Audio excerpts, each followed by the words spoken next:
as capitais mais favelizadas do Brasil. O Rio de Janeiro está em 10º. Fala-se muito das favelas do Rio de Janeiro, mas veja, só está em 10º lugar. Nono, Recife, com 19,52% da cidade com favelas. Oitavo, Teresina, no Piauí, 19,54%. 23,56% de Fortaleza, no Ceará, em 7º lugar. Vamos lá. Macapá, 24,13%, é o sexto. Quinto, São Luís do Maranhão, 32,46%.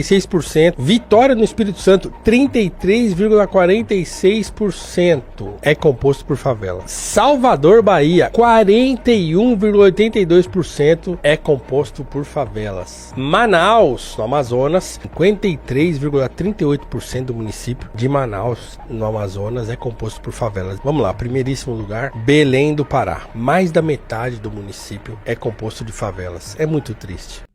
Bom dia. No meio de todo esse monstro desse escândalo na Previdência, a Georgina de Freitas virou aprendiz perto do que estão fazendo agora, do que a gente está descobrindo agora, né?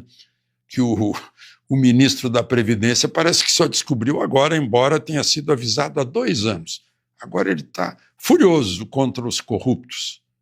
Esperou 2 anos para ficar furioso.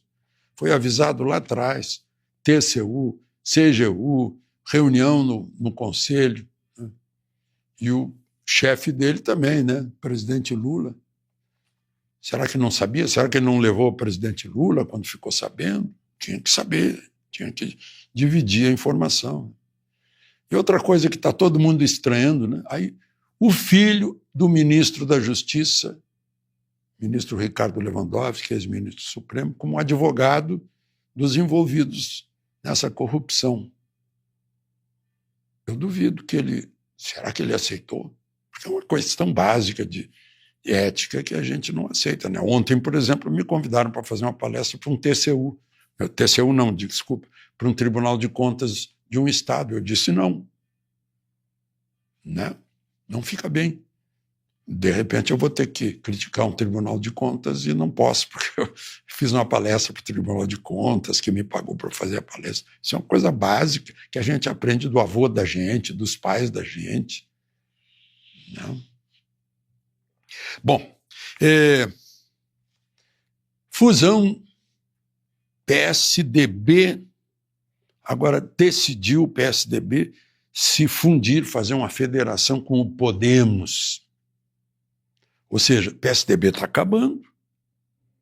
Imagina, está acabando um partido que nos enganou por tantos anos, né, como se fosse o oposto do PT, os tucanos.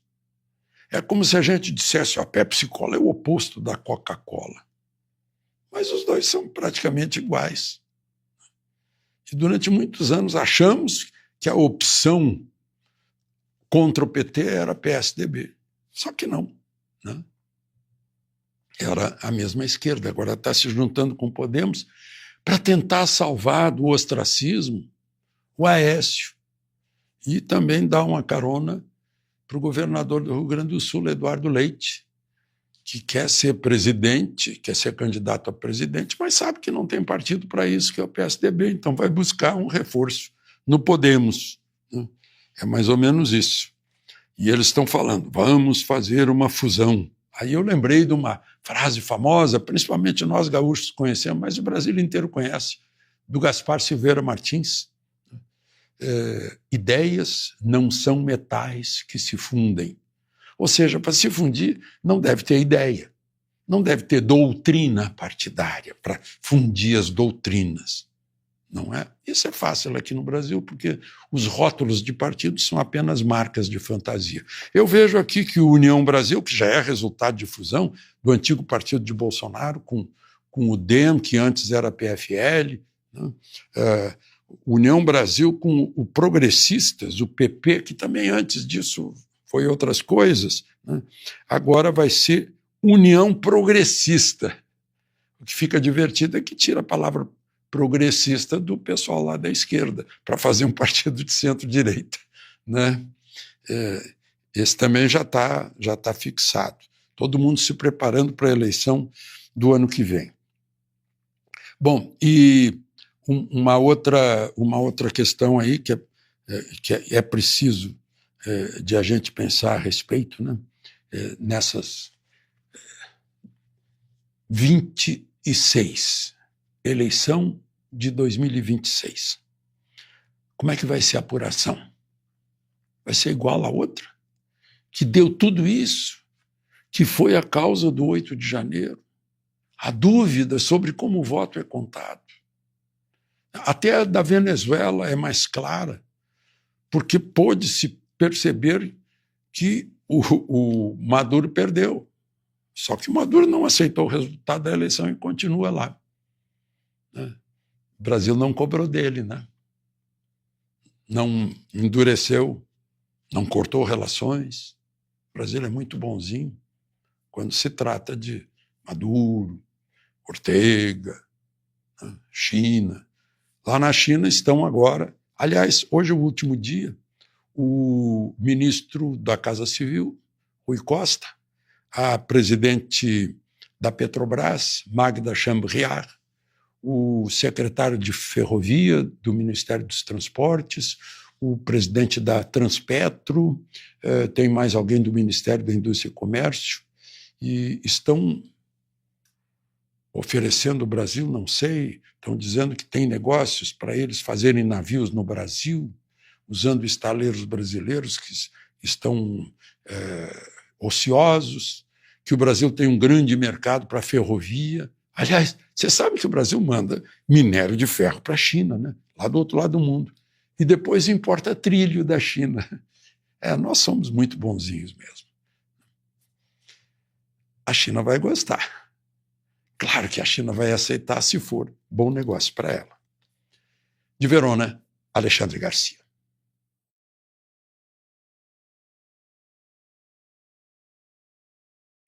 Pastor, e esse dia 7 de maio agora, próxima quarta-feira, 4 da tarde, a gente tem veiculado aqui repetidas vezes ao longo do dia esse convite para o próximo dia 7. Qual a importância disso do ponto de vista da pressão popular? Bem, primeiro que não é uma manifestação, é importante eu fazer essa colocação aqui, porque é muito diferente uma manifestação de uma caminhada, certo? Manifestação, muitos dias de anúncio, mobilizações gigantes. Tanto é que nós escolhemos um dia de semana de trabalho. E por quê? Dia de trabalho, certo? Que diminui o número de pessoas, para exatamente pressionar deputados e senadores e seus líderes, para mostrar que nós não vamos aceitar, sabe, um remendo, que nós não vamos aceitar uma brincadeirinha onde as pessoas inocentes continuam condenadas, mas apenas se reduz pena. Então, nós vamos lá marcar uma posição. Não estou preocupado com o número. Nós estamos preocupados em marcar uma posição e mostrar à sociedade brasileira que o que nós queremos é anistia já. Nós não queremos meia sola, meia anistia. Nós queremos anistia já. E para ser bem coerente e honesto, provem os senhores ministros do STF quem quebrou o quê? Que nós não estamos aqui para apoiar quebra de patrimônio público. E mande para a primeira instância, porque a pena máxima é 1 ano e meio. Então, nós vamos lá fazer uma caminhada. Se você pode pedir, principalmente quem é de Brasília, de Goiás, ali do entorno, de Goiânia, se você pedir dispensa do trabalho, nós somos patriotas. Não é minha mãe que está lá, não é minha irmã que está lá, não é minha esposa que está lá, nem meu pai, mas são patriotas inocentes há 2 anos numa cadeia. Tu sabe o que é que você está injustamente numa cadeia há 2 anos? Isso é coisa terrível. Então, vamos lá. 4 horas da tarde a concentração em frente à torre de televisão de Brasília. E depois um trio elétrico sai puxando essa caminhada. Não importa se vão ter 1.000, 2.000, 5.000 ou 10.000. O que importa é marcar uma posição, é protestar e confrontar, sabe, o seu Hugo Mota e os líderes partidários que estão empurrando com a barriga, fazendo o jogo de governo Lula e o jogo do STF. Esse é o nosso objetivo. Quarta-feira, 4 da tarde, dia 7, quarta-feira, vamos fazer uma caminhada lá, vamos nos concentrar lá na torre de televisão e vamos fazer essa caminhada. Vai ter muita gente lá, muita gente que eu digo do povo, de parlamentares, e muita gente, para mim, já repito, é qualquer número que tenha lá com disposição para marcar uma posição? A gente vai estar lá, pastor. Obrigado mais uma vez por conversar conosco. É sempre uma honra tê-lo aqui. Repito, todos os vídeos que o senhor tem encaminhado, a gente tem veiculado aqui, pastor. Muito obrigado, Pittoli. Você é uma voz de independência para mostrar o outro lado, que é escondido vergonhosamente por grande parte da mídia, com exceções, para ser honesto. Deus abençoe você, Deus abençoe cada pessoa que está nos assistindo. Deus dê saúde total ao nosso presidente Jair Bolsonaro. Um abraço a todos. Obrigado, pastor Silas Malafaia, conversando conosco. Essa semana tem tudo para ser uma das mais interessantes do ano. Na verdade, desde que o Lula voltou à cena do crime. Nessa semana nós teremos vários ministros do Lula indo às comissões sendo interrogados por deputados federais. Essa semana também nós teremos a tentativa do Congresso de aumentar o número de vagas de deputados federais, aumentando assim mais gasto com o Congresso, o que cada vez significa menos, afinal de contas quem legisla no Brasil é o STF. Novas informações sobre o escândalo do INSS virão à tona, sem falar outros escândalos que estão aparecendo também, como é o escândalo dos empréstimos consignados, da COP30, da 44 bilhões que desapareceu do Ministério da Saúde, e você vai ficar acompanhando, você vai ver. Mas tem um que para mim é o favorito, o que mais está me chamando a atenção. A pessoa responsável pelas sanções internacionais no governo americano do Donald Trump chega hoje em Brasília. É uma bomba tão grande que até a imprensa entrou em desentendimento e não tem nada melhor do que a imprensa batendo na própria imprensa. Então, no dia 3 de maio saiu essa matéria. Integrante do governo Trump virá ao Brasil para discutir sanções amorais. David Gamble desembarca em Brasília na segunda-feira, hoje, 5 de maio. Deve se reunir com o ex-presidente Jair Bolsonaro e senador Flávio. Bom, essa notícia foi bombástica, porque se realmente ele vier aqui para tratar sanções ao Alexandre de Moraes com o Bolsonaro, então toda aquela conversa de que a imprensa soltava, de que era apenas faísca, fogos de artifício, tentativa de chamar a atenção do Eduardo Bolsonaro, do Paulo Figueiredo, né, dos apoiadores do Bolsonaro no Brasil, de que o Alexandre de Moraes sofreria alguma forma de sanção, era mentira, cai por terra. A imprensa ficou tão desesperada, mas tão desesperada, que eles logo na sequência, na mesma fonte de informação, saiu essa matéria. Estados Unidos negam que representante irá ao Brasil para discutir sanções de Moraes. Opa, peraí. Como assim Estados Unidos nega? Primeiro solta a matéria falando que vem para discutir sanção. Logo, no dia 3 de maio. No dia 4 de maio solta a matéria falando que era mentira. Bom, eu gosto de acompanhar um jornalista que é o Sam Puncher, do Metrópolis, e ele publicou isso aqui no Twitter dele. Integrante do governo Trump responsável por sanções internacionais, David Gamble, chegará ao Brasil na segunda-feira. A Embaixada dos Estados Unidos informou ao que Gamble discutirá programas de sanções voltadas ao combate ao terrorismo e ao tráfico de drogas. Já o colunista Paulo Capelli também do Metrópolis, apurou que além dos encontros oficiais, Gamble se reencontrará com o ex-presidente Jair Bolsonaro, que deve tratar de pedidos de sanções ao ministro Alexandre de Moraes. Então, o Capelli publicou essa matéria aqui, assim como Leandro Magalhães aqui, né? Conversa com Bolsonaro será prioridade para o governo Trump, dizem fontes. Prioridade.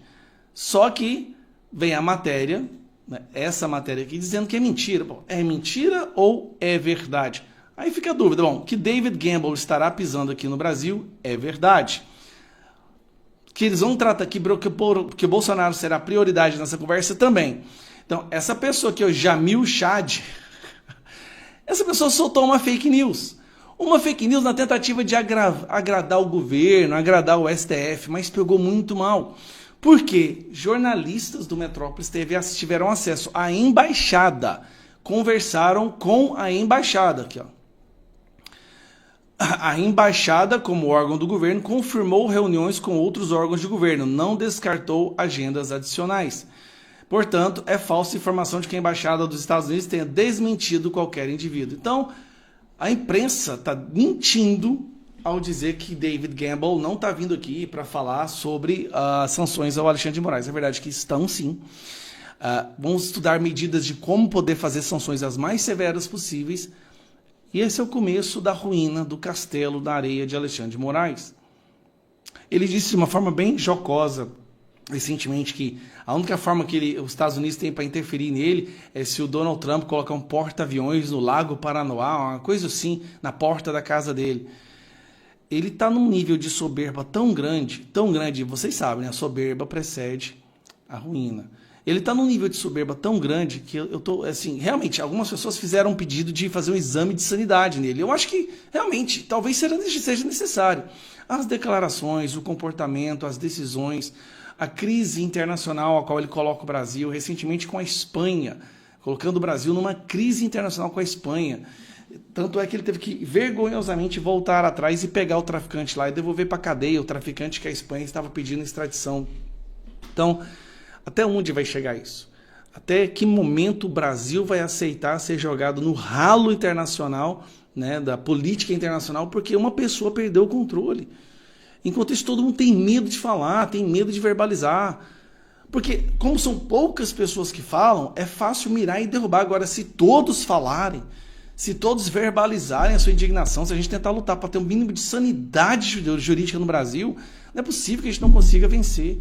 Não é possível que uma pessoa esteja conseguindo destruir todo o nosso país. Mas essas sanções virão, tá? Isso é fato, pode ter certeza, as sanções irão acontecer. Não se sabe qual gravidade, qual profundidade, como que vão ser essas sanções, mas elas virão. Elas virão e espero que elas tenham o efeito de trazer um pouco de paz para a nossa nação. Compartilha esse vídeo para todo o Brasil. Olha eu aqui com a camisa da seleção brasileira vermelha. Isso aqui é só cortina de fumaça. Isso aqui é para desviar o foco. Sabe quem está no vermelho? São os aposentados, onde que eu tô aqui, ó, no INSS, que foram roubados na cara dura. E a gente não vai deixar isso barato. Olha isso aqui, ó. Sindicato dirigido por irmão de Lula é recordista em descontos do INSS. Alvo de investigação. Tem mais. Olha isso aqui. Fraude do INSS. Suspeitos levaram malas de até 155 milhões. Seus canalhas, vocês vão ter que devolver centavo por centavo. Vamos fazer uma CPI aqui para vocês devolverem esse dinheiro e mais, ir para cadeia. E eu finalizo dizendo o seguinte, né, a camisa da seleção brasileira e a bandeira da seleção brasileira nunca será vermelha. Vamos para cima, tamo junto.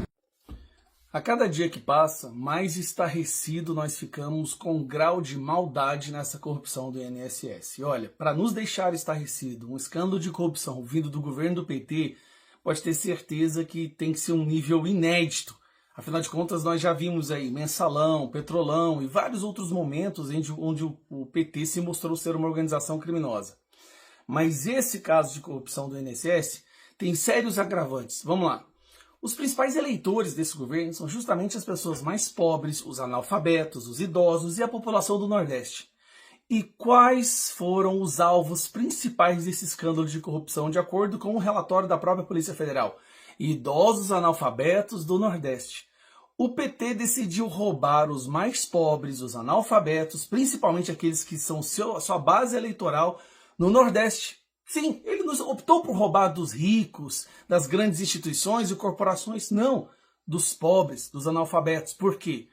Bom, é uma estratégia. De acordo com eles, roubar dessas pessoas seria mais difícil de que elas fizessem denúncias. Afinal de contas, são pessoas humildes, idosas e analfabetas. É o melhor alvo para se roubar, porque é o mais provável a não perceber que está sendo roubado. Aí chegamos ao ponto onde o Lupe, que incrivelmente não foi demitido ainda, e o fato do Lula não ter demitido o Carlos Lupe é como se fosse um atestado de que o Lula concorda com esse esquema de corrupção, de que o Lula não está nem aí para essas pessoas que foram lesadas, centenas de milhares de pessoas. O Lupe vai na Câmara dos Deputados e basicamente fala que é muito difícil de demitir as pessoas que estão roubando porque essas pessoas são amigas dele. Se você duvida, assiste o vídeo. Não tenho vergonha nenhuma de dizer que eu gostaria que fosse muito mais ágil. Mas demorou. Mas estamos agindo. Estamos fazendo. Está doendo na nossa carne. Nós temos que exonerar a gente que trabalhava com a gente, que convivia com a gente. Se os outros não têm sentimento, para mim dói. Eu vi as pessoas que até semana passada eu tinha confiança, trabalhavam comigo, desenvolviam um trabalho que eu achava que era bom, envolvidas nisso.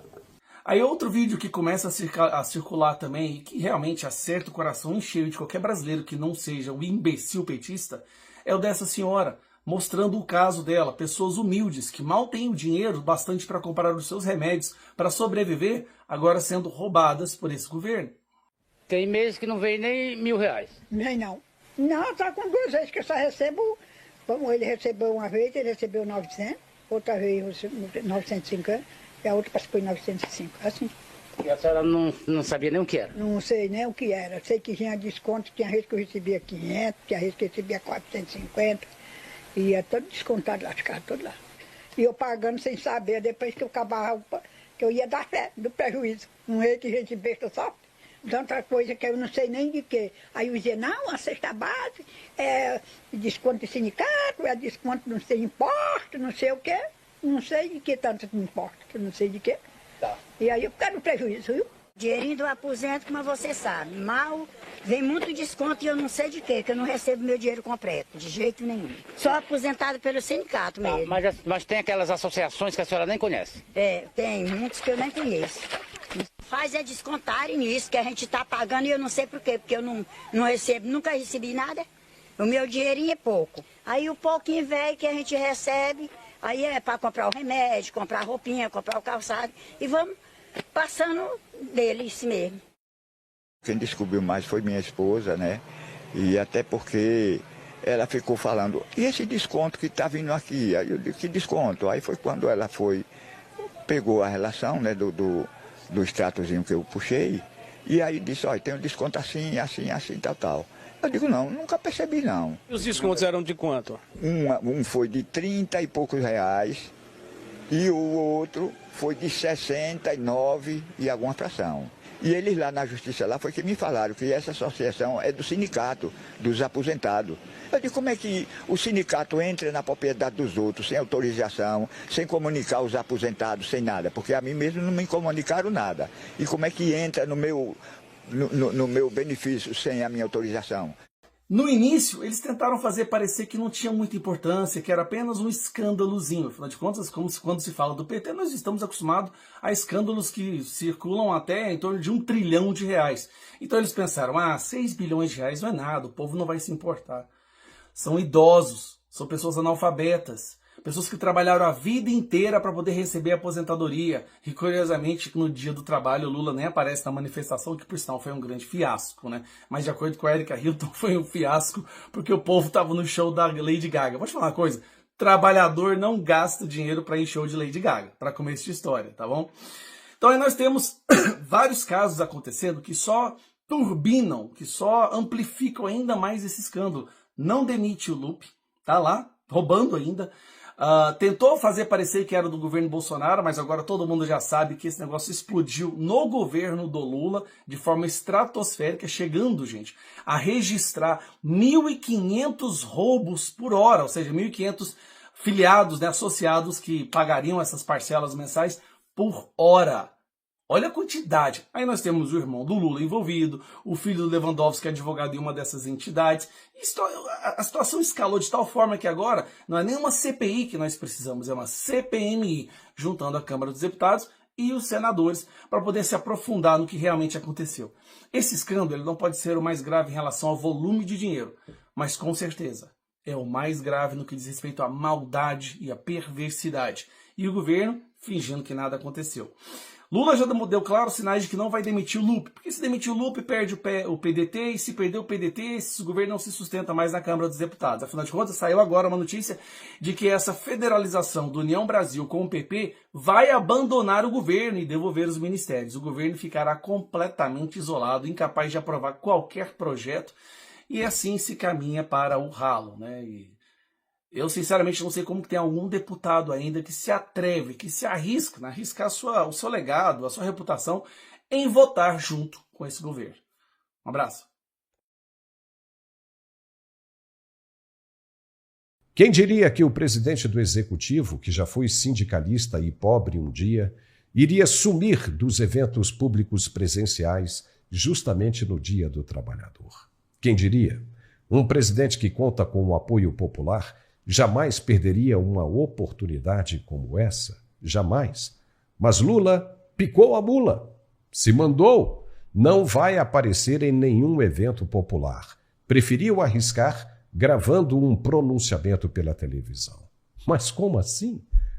O cara não foi eleito pela maioria dos brasileiros? Não está dizendo que vai ser reeleito? e aposta em um quarto mandato? Se está tudo tão bem assim como ele prega, por que não aparecer em público? Por que não aparecer em público? A resposta é essa. Simplesmente porque ele está com medo do fracasso de audiência, de público presente, medo que não apareça ninguém e os parcos que ainda aparecerem ficarem gritando palavras de ordem contra ele o tempo todo. Apenas isso. Lula não é um Bolsonaro. Não arrasta multidões por onde passa. E o medo disso ficar claro no Dia do Trabalhador e em plena campanha a todo vapor é ruim demais. É assustador. É destruidor. E o pior, não há como ele reverter essa realidade. A impopularidade do presidente só aumenta. Ninguém aguenta mais a figura dele e as mentiras que ele conta. O país pede pela saída dele. Então, aparecer em público em uma data tão importante como esta é um tiro nas pretensões de continuar a carreira no poder e no Planalto. Lula não governa, apenas pensa em atacar o seu maior rival, Bolsonaro. Sabe que com a presença dele não há a menor chance de vitória. Por isso não pensa em outra coisa, não pensa em governar o país, não pensa em redução de custos, não pensa no trabalhador e no pobre, não pensa no brasileiro. O único que ele pensa é sim em Bolsonaro. Incomoda isso. O país quer crescer, quer evoluir, mas essa mentalidade de governo não deixa, não quer que aconteça. O próprio presidente já disse que quer todo mundo pobre, porque só assim ele consegue trabalhar o sonho, a ilusão, fazer com que as pessoas acreditem que um dia tudo vai mudar se continuarem votando neles. Essa é a mentalidade. Porque se estiver todo mundo bem, qual a razão do partido deles existir? Nenhuma. Porque eles não sabem fazer outra coisa. Não se adaptaram às necessidades modernas. Acham que para se manter no poder tem de estar sempre mirando uma necessidade dramática, trágica do eleitor. Uma necessidade que não mais corresponde à realidade, que nem existe mais e que mudou, e mudou muito. Mas eles acham que tem de ser assim e por isso querem todos sofrendo na miséria para justificar a existência deles. A esquerda, mesmo com um comunista declarado no poder judiciário, está fadada à extinção, ao fracasso total. Não se sobrepõe nas eleições de 2026. O fim definitivo está chegando e não há como contornar essa realidade. Não se modernizaram e agora apostam no desespero e na violência judicial para calar os opositores, os que pensam diferente deles, para que eles não percam o poder. Um poder que já se esvaiu pelos dedos sem que eles percebessem. Podem me chamar de bolsomínio, tanto que vocês quiserem, mas não tem como não ser fã desse cara. Não tem como ficar admirado com a força e a resiliência desse homem. 3 semanas no hospital, a maior parte desses dias dentro de uma UTI. Foi notificado 2 vezes lá dentro, uma pelo TSE e outra pelo Alexandre de Moraes. Tudo por conta de uma complicação de uma facada que ele levou de um esquerdista. Bolsonaro publicou ontem uma foto da barriga dele aberta. Eu não sei por que você fez isso, Bolsonaro, que lá... Mas a gente viu ali a gravidade do que foi feito. O cara de 70 anos teve a barriga aberta quase que de ponta a ponta. E aí hoje ele sai. E ele sai andando como se nada tivesse acontecido. Então esse vídeo é o vídeo que ele mesmo mandou para sua lista de transmissão, né? Ele sai de lá como se tivesse sido um passeio no parque. E ele faz um discurso logo depois. Esse é o discurso que eu quero mostrar para vocês. Mas olha o cara saindo do hospital. 3 semanas.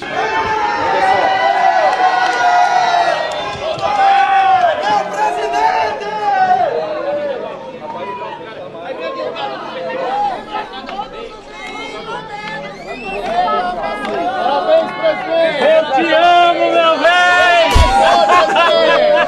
Presidente, parabéns! Presidente, parabéns!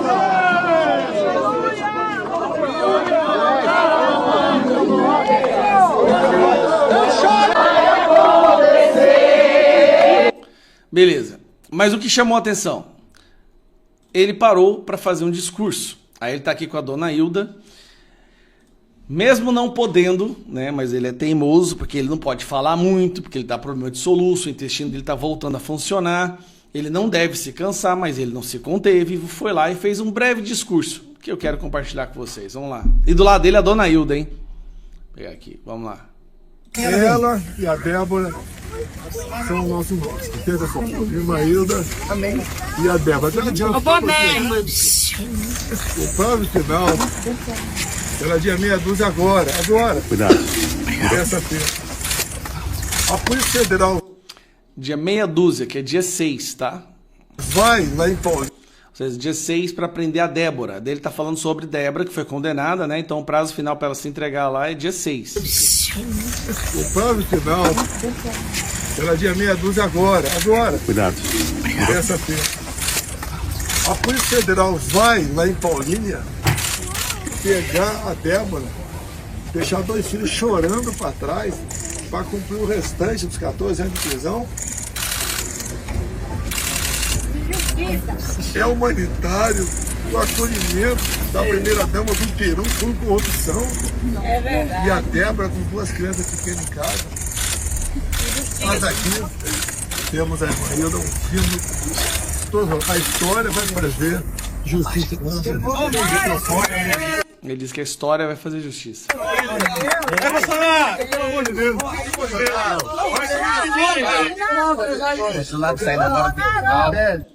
A Michelle tá aqui atrás, você dá pra ver que o pé dela tem chorado, cara. Ô, mulher forte essa aí.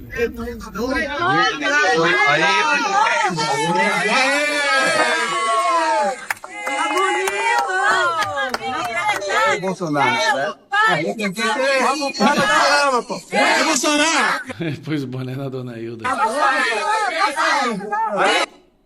Bom, aí o pessoal começa a gritar. Gente, se você não viu a foto, é porque é uma foto tão absurda. Eu não posso postar essa foto. As redes sociais não aceitariam que eu poste essa foto aqui. Mas a barriga dele é aberta completamente com o intestino para fora, para desfazer as complicações da facada do Adélio, daquele militante do PSOL de 2018. Aí ele, com 70 anos, faz uma cirurgia que eu falo pra você, eu, com 44, se eu faço uma cirurgia daquela, você me esquece 3 meses. 3 meses para eu conseguir me recuperar. Porque é uma abertura de uma ponta a outra. Sair andando, então, dando discurso, pode esquecer. Eu não sei que força que move esse cara. É sério, eu não sei que força que move esse cara para fazer o que ele faz. Não tem cabimento. E assim, pô, me chama de bolsominion, eu tô cagando e andando, que conheço ele e não tem como não ter uma admiração assim por esse cidadão.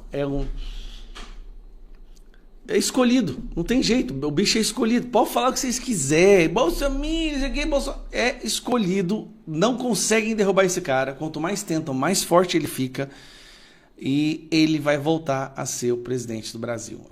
Cada dia que passa, mais eu tenho essa certeza. Eu não sei os milagres que vão acontecer, mas esse cara vai voltar a ser presidente do Brasil e vai ser um dia de festa assim que o Brasil vai parar. Nós vamos ter que marcar um feriado nacional, de uma semana de feriado, de festa, o dia que esse cara voltar a sentar na cadeira da presidência.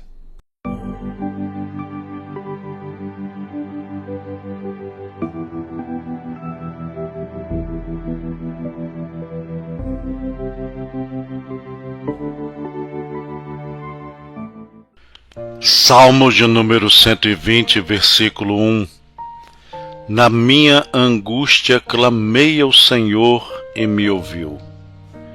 Quantas vezes angustiados começamos mais uma semana de trabalho e de afazeres diversos.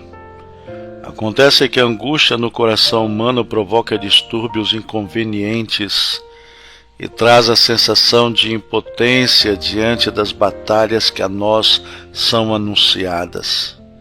Viver angustiado pode causar sintomas físicos, como um aperto no peito, sensação de nó na garganta, peso sobre os ombros e nuca, tensão muscular, sensação de um buraco no estômago, entre outros. Então, o que fazer?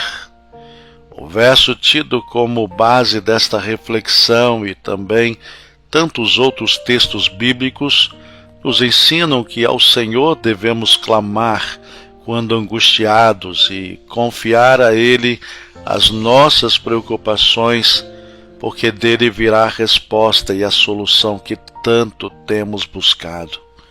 Na angústia, clame ao Senhor e ouça sua voz no socorro tão necessário. Ore com a gente. Querido Deus e eterno Pai, apresentamos ao Senhor as nossas angústias e rogamos a Ti a solução que tanto necessitamos. Socorra-nos, Senhor, e nos livre das angústias da vida. Oramos em nome do Senhor Jesus. Amém. Que Deus, o Senhor, nos abençoe.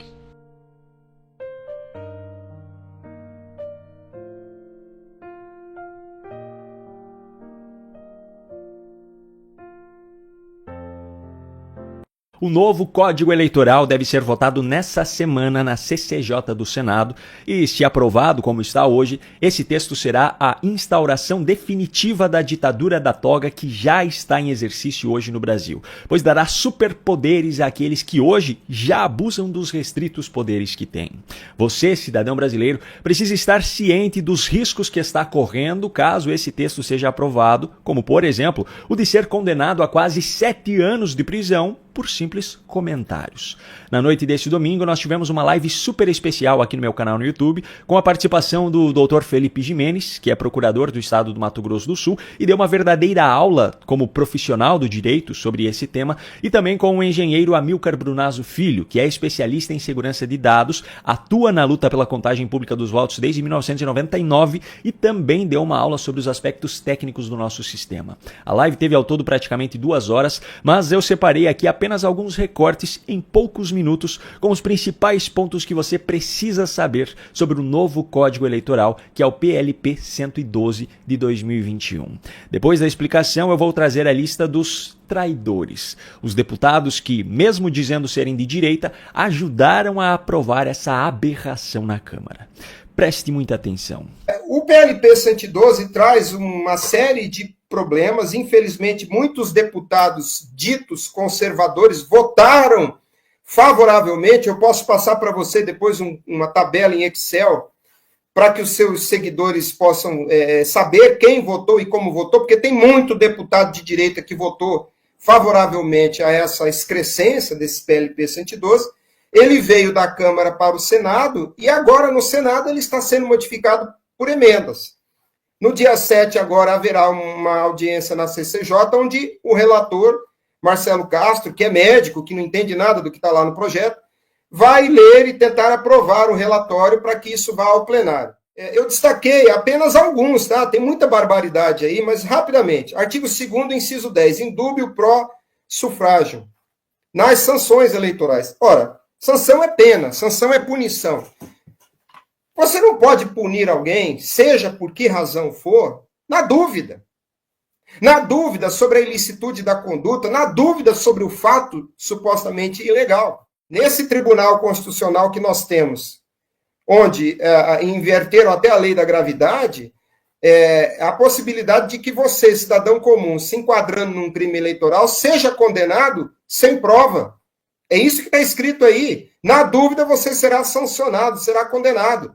Isso é um completo absurdo. Eu propus distribuir um texto propondo que, na aplicação de uma sanção eleitoral, deve prevalecer a presunção de inocência, que é uma regra geral no direito. E se há dúvida sobre o fato ou sobre a interpretação do fato, a solução tem que ser pela inocência. Então, o que eles estão fazendo aí nesse artigo 2º, inciso 10? Estão colocando na lei, positivando, o que o STF tem feito, que é condenar pessoas sem prova. Eu vou juntar esses dois artigos, 225 e 274. A afirmação é: a votação, apuração e totalização será feita por sistema eletrônico. A votação por cédula será realizada apenas na impossibilidade do sistema eletrônico. Aqui está uma garantia de que esse sistema, que conta votos secretamente e que está sob o domínio exclusivo dos ministros do STF será preservado. Eles estão colocando na lei a impossibilidade de que o povo demande pelo escrutínio público, que é uma garantia de um princípio constitucional. Eu proponho, né, que se aplique no lugar do 225 o teor do 943/2022, que foi aprovado na CCJ da Câmara, ou que se pelo menos preveja aí no 274 que a materialização do voto é que deve orientar o escrutínio do voto, assim como a Amilcar explicou como se faz na Argentina, ou seja, há um equipamento eletrônico que auxilia no processo de votação, mas a contagem do voto é pública, diante dos olhos das pessoas que estão na sessão, e o Amilcar deu um testemunho, ele viu contar em 350 mais 50, ou seja, 400 votos em meia hora. Uma sessão eleitoral no Brasil tem no máximo 500 votos, então dá para tranquilamente, considerando que a eleição encerra no mesmo momento, pela unificação do horário, dá para contar em uma hora, devagar e tranquilamente, 500 votos. Artigo 344, 345, dá para comentar junto.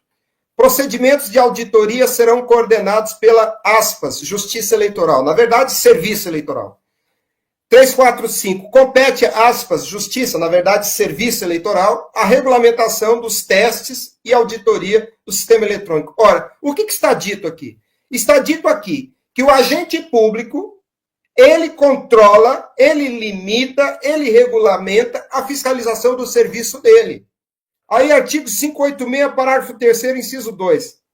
Isso aqui é a gota d'água, é o último prego na tampa do caixão. A população não pode ser consultada em plebiscito sobre matéria julgada pelo STF. Mas que regime político que nós vivemos? Não é um regime de soberania do povo? Como é que o povo não pode se manifestar a respeito de um determinado assunto? Se toda lei pode ser modificada, a própria Constituição pode ser modificada, e soberano é o povo. Isso aqui é a instalação de um regime ditatorial no papel. Estão positivando o que o STF pretende ser, na verdade, uma espécie de uma oligarquia sobre o povo brasileiro. Pessoas que não foram eleitas, que não têm voto, que não têm mandato político, que deveriam estar cumprindo um papel técnico de aplicar a lei, terão primazia sobre a vontade do povo. Isso é um completo absurdo. Como é que deputado de direita votou numa porcaria de um texto escrito dessa forma? 869, parágrafo 4º. Aqui nós temos uma ferramenta gravíssima de censura, de perseguição. Nós temos a previsão de 4 anos de prisão no caput desse artigo 869. E aí, no parágrafo 4º, há uma multiplicação dessa pena, né, um acréscimo, que chega a quase 7 anos. Não é exatamente 7 anos, mas são quase 7 anos. Eu arredondei para facilitar a comunicação. Mas a pessoa vai ser condenada a 7 anos de prisão, sabe por quê? Se ela estimular a recusa do resultado da eleição. É um tipo penal muito aberto. Porque quando a gente fala de tipo penal, a gente está falando de uma conduta. Por exemplo, matar alguém. É uma conduta muito clara. Não tem a possibilidade de você ficar na dúvida se matou ou não matou. Matar alguém. O tipo penal aberto é um tipo que deixa a possibilidade de enquadrar várias condutas semelhantes. Então, por exemplo, se eu estou num ponto de ônibus lá em Santos, encontro o Amilcar no ponto de ônibus, eu falo para ele, mas Amilcar, você viu esse resultado dessa eleição? O cara estava preso, ele fez uma campanha praticamente sem pôr o pé na rua, venceu a eleição e continua sem pôr o pé na rua. Quando ele vai na praia, a polícia tem que cercar. Quando ele vai em algum evento, tem que ser cercado, com público selecionado, com plateia combinada, com Clark. Como é que esse cidadão venceu a eleição? Você não acha que está estranho o resultado dessa eleição? Essa minha conversa no ponto de ônibus configura o crime e eu posso ser condenado a 7 anos de prisão por duvidar do resultado da eleição. A gente nota nesses artigos que foram inseridos nesse PLP 112 a mão do STF. Por que eles colocaram isso no artigo de lei, né, dizendo que na dúvida pode sancionar mesmo se não tiver prova, né? Certeza da prova. Está na cara que veio da mão autoritária de um órgão que já está fazendo isso na prática hoje em dia. Né? É aí que a gente tem que ver quem é o ghostwriter desse processo. Eu recomendo muito que você assista essa live na íntegra, que tem quase 2 horas e está salvo no meu canal no YouTube. Agora, com esses trechos, já foi possível entender o quanto esse texto coloca em risco a liberdade do cidadão brasileiro e o quanto ele dá superpoderes aos ministros do STF e do TSE. A hora de agir é agora. O relatório será apresentado na CCJ do Senado no dia 7 de maio, quarta-feira. Se aprovado, irá para o plenário. Cobre o seu senador para que ele não permita que essa palhaçada seja aprovada da forma como está. No site do Senado você encontra os meios de contato para falar com os gabinetes dos senadores. Não deixe para fazer isso amanhã, pois amanhã pode ser tarde demais.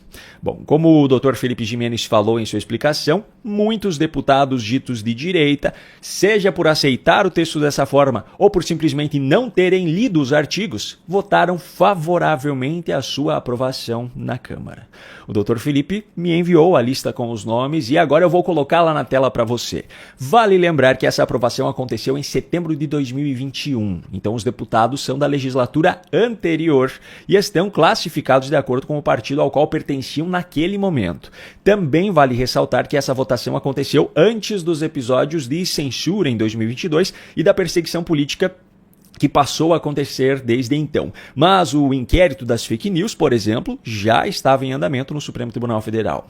Primeiro, a lista dos deputados que votaram sim, ou seja, a favor da aprovação do projeto, ordenados de acordo com seus respectivos partidos. Se você achar necessário, pause o vídeo para conseguir ler todos os nomes. Logo no começo me chamou a atenção a presença de Sóstenes Cavalcante, hoje no PL, inclusive sendo líder do partido na Câmara. Sóstenes agora tem trabalhado incansavelmente para aprovar a anistia aos presos do 8 de janeiro no Congresso, mas em 2021, quando ainda estava no Democratas, votou a favor desse projeto. A lista segue com deputados do MDB, do PCdoB, do PDT, partidos dos quais não dava para esperar nada de diferente, mas chegamos então no PL, e são 35 deputados do partido na lista daqueles que votaram em favor desse projeto. Quando essa votação aconteceu, em setembro de 2021, Jair Bolsonaro ainda não estava no PL. Ele viria a se filiar ao partido cerca de 2 meses depois, no final de novembro de 2021. Mas muitos dos nomes que estão nessa lista permanecem no partido que hoje representa a maior oposição ao governo e ao STF. A lista segue com nomes do PP, do PROS, incluindo quem está hoje no PL, também com deputados do PSB, do PSC, do PSD, do PSDB e então chegamos ao PSL, partido pelo qual Bolsonaro foi eleito em 2018. No momento da votação, então o presidente da República estava sem partido, mas muitos dos que estavam no PSL e votaram sim na ocasião, hoje são nomes conhecidos do PL, como Bia Kicis, Carlos Jordi, Coronel Crisóstomo, Coronel Tadeu e Hélio Lopes, que é amigo pessoal de Bolsonaro. Seguindo na lista, há um grande número de deputados do PT, há deputados do PTB, do PV, do Republicanos, inclusive o atual presidente da Câmara, Hugo Mota, e ainda deputados do Solidariedade. Agora, da mesma forma que eu mostrei a lista dos que ajudaram a aprovar essa aberração, é preciso reconhecer também aqueles que, mesmo não sendo do principal partido de oposição, desde aquela época já tentaram impedir que isso fosse aprovado dessa forma. Votaram não todos os deputados do Novo, como é o caso de Marcel Van Hatten, Guilherme Derrite, que hoje é secretário de Segurança Pública do Estado de São Paulo, Sargento Faur, do PSD, Carla Zambelli, Carol Detoni, Daniel Freitas, Eduardo Bolsonaro, Felipe Barros, Luiz Felipe de Orleans e Bragança e Sanderson, todos esses do PSL na época, mas hoje do PL. No entanto, ironicamente, também votaram não alguns dos mais hipócritas, como o André Janones, Tabata Amaral, Glauber Braga e ainda outros do PSOL. Bom, por que eu fiz questão de mostrar essa lista? Não foi apenas para matar a curiosidade de quem pediu por ela depois da live de ontem. O principal motivo é, aqueles deputados que hoje defendem pautas da direita, independentemente de partido, mas estão na lista de quem votou sim para esse projeto, agora, o mínimo que eles podem fazer é ajudar a pressionar os senadores para que esse texto não seja aprovado da forma como está hoje. Errar é humano, mas insistir no erro é burrice. Não tem como reverter essa votação do passado, mas tem como evitar que seja aprovado agora no Senado. Se o seu deputado está na lista, cobre ele da mesma forma que você cobrará o seu senador. Como eu já disse antes, a hora é agora. Pode ser que amanhã já seja tarde demais.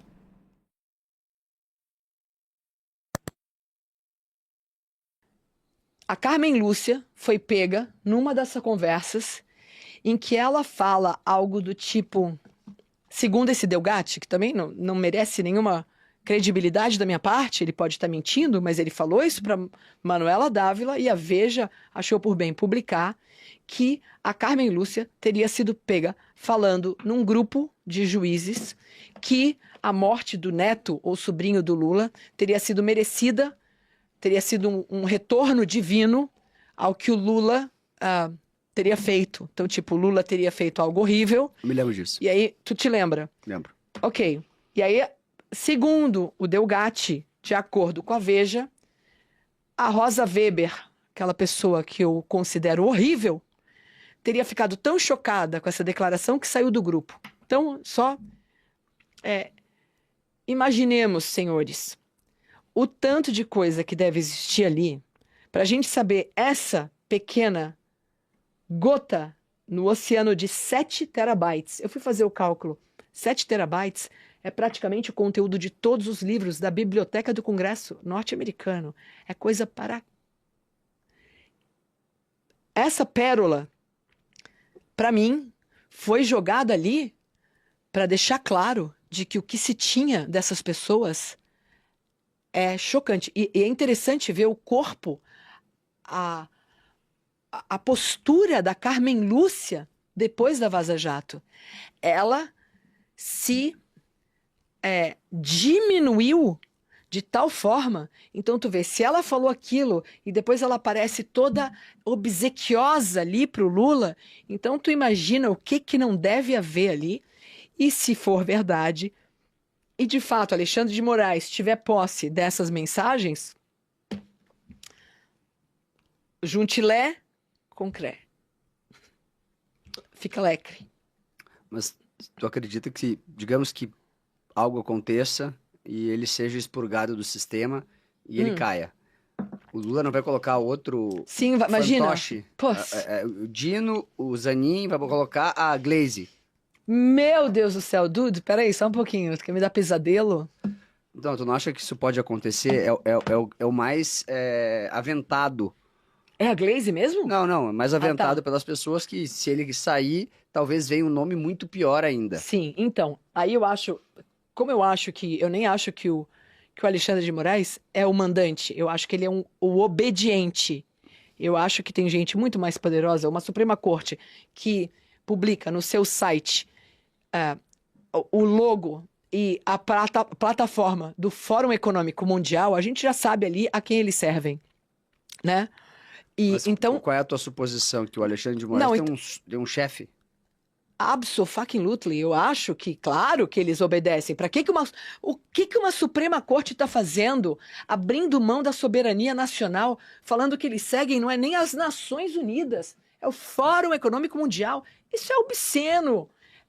É impensável que isso aconteça num país que não seja um esgoto. É ridículo. Isso aí é coisa de paiseco. Aí tu vê o Lula sentado lá com o Bill Gates falando que acabamos com a pobreza, ainda mentindo, e o cara lá, que saco, tu vê que esse cara... É uma pantomima o que a gente tá vendo. Agora, se a corte faz isso, então para mim já tá claro ali, eles já estão até admitindo, nós obedecemos um governo mundial não eleito, regido por bilionários, que nos controlam, de que forma, não sei. De que forma, não sei. Chantagem, serviços, dinheiro, como o Pavinato teria dito sobre o outro lá, não sei. Mas aí vem o caso de que eu não acho que a saída do Xandão talvez fosse fazer muita diferença agora pra gente. Mas eu acho que ela pode ser usada como moeda de troca para, tipo assim, um não tá se comportando, escuta, sai aí, tu não tá obedecendo direitinho, mula, vamos te dar uma vaga agora, entendeu? Não sei se vai acontecer isso, se tá acontecendo, mas eu acredito realmente que existe uma minoria muito minoritária que controla o mundo, como aí as pessoas falam, tem que combinar. Jornalista que fala que conspiração é difícil é gente muito burra, né? Porque se até trabalhadores se unem para homogeneizar demandas, salário mínimo da classe, se a gente aqui combina como é que vai ser aqui, quais vão ser as perguntas, e os caras acham que bilionários, trilionários, não tem um mínimo de um acordo tácito ali, ou até bastante explícito, de que, ó, cara, tu controla isso aqui, os satélites, eu controlo aqui as redes sociais, a gente agora fecha a tua rede só para dar uma favorecida na outra, porque a gente queria que a direita ficasse aqui, a esquerda ficasse lá, ser mais fácil controlar o debate, e um não se... Tem 1000 possibilidades. Acho que vocês viram onde é que eu estava indo, né? Senhor, nós estamos clamando pela nossa nação. Quanta corrupção, quanta violência, quantas coisas, Senhor, que não agradam ao Senhor. Quantos conluios, quantas artimanhas estão sendo feitas, Senhor, em escritórios, nos locais onde deveriam as pessoas agir para o bem do país, estão agindo para o seu próprio bem. Nós estamos clamando pelos dirigentes dessa nação. Coloca homens e mulheres, levanta pessoas que têm o teu temor para sarar esse Brasil. Senhor, limpa do nosso país toda a corrupção, toda a maldade. E coloca entre nós o teu amor e a tua paz. Que haja paz no Brasil. Que toda sujeira seja varrida desse país. E que o nosso Brasil tema e louve o nome do Senhor. Nós oramos em nome de Jesus. Amém. Meu Brasil, que vive brincando de sorrir, que fica chorando por aí, meninos na rua, crianças sem lua, meu Brasil, berços de tantas contradições, poucos têm muitos e as multidões caminham incertas, são vidas desertas.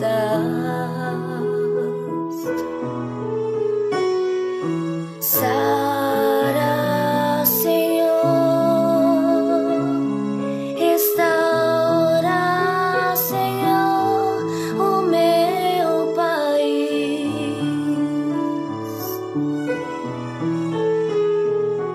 Cura, Senhor, liberta, Senhor, minha nação. Povo varonil, salva, Senhor, o meu Brasil.